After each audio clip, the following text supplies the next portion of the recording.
അടുത്തൊരു ക്വസ്റ്റ്യൻ നോക്കി മക്കളെ, 19ാമത്തെ ചോദ്യമാണ് നമ്മൾ ഇന്ന് ഡിസ്കസ് ചെയ്യാൻ വന്നത് കേട്ടോ. നമ്മൾ ഇനി ഡിസ്കസ് ചെയ്യുന്ന 19ാമത്തെ ക്വസ്റ്റ്യൻ ആണ്.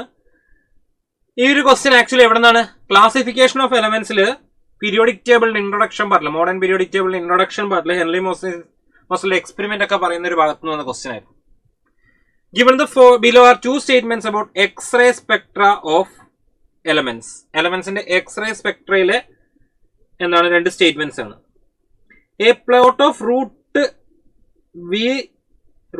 mu, that is frequency of X-ray emitted versus atomic mass, is a straight line.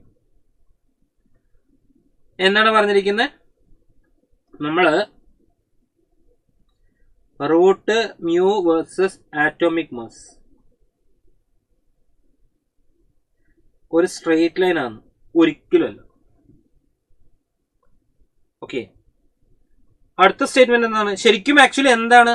നമുക്ക് root mu versus atomic number ആണെങ്കിൽ that is a straight line. അത് നമുക്കൊരു സ്ട്രെയിറ്റ് ലൈൻ ആണ് കിട്ടുക. ബട്ട് ഈ ഫസ്റ്റത്തെ എന്താണ്? നമുക്കൊരിക്കലും സ്ട്രെയിറ്റ് ലൈൻ അല്ല കേട്ടോ കിട്ടുക. ഓക്കെ, ഇവിടെ നമുക്ക് സ്ട്രെയിറ്റ് ലൈൻ കിട്ടില്ല. So statement 1 is wrong.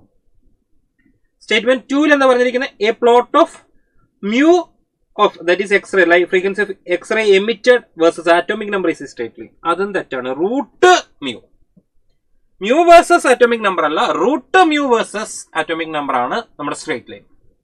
അങ്ങനെയാണെങ്കിൽ ഇവിടെ both the statements are false. Statement 1ഉം സ്റ്റേറ്റ്മെന്റ് 2ഉം ഫോൾ ആണ്.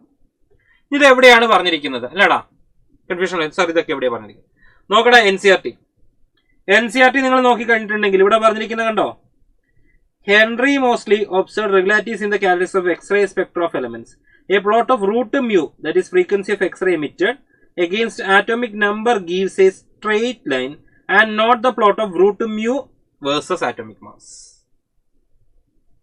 ഈ ഒരു ഏരിയ അല്ലെങ്കിൽ ഈ ഒരു പോയിന്റിനെ ഫോക്കസ് ചെയ്തിട്ട് ചോദിച്ച ക്വസ്റ്റ്യൻ ആയിരുന്നു ഈ കണ്ടത്. ക്ലിയർ ആണോ മക്കളെ? ക്ലാസിഫിക്കേഷൻ ഓഫ് എലമെന്റ്സ് ചോദിക്കുന്നത് വളരെ സിമ്പിൾ ആയിട്ടുള്ള ക്വസ്റ്റ്യൻ ആണ്. ഓക്കെ ആണല്ലോ?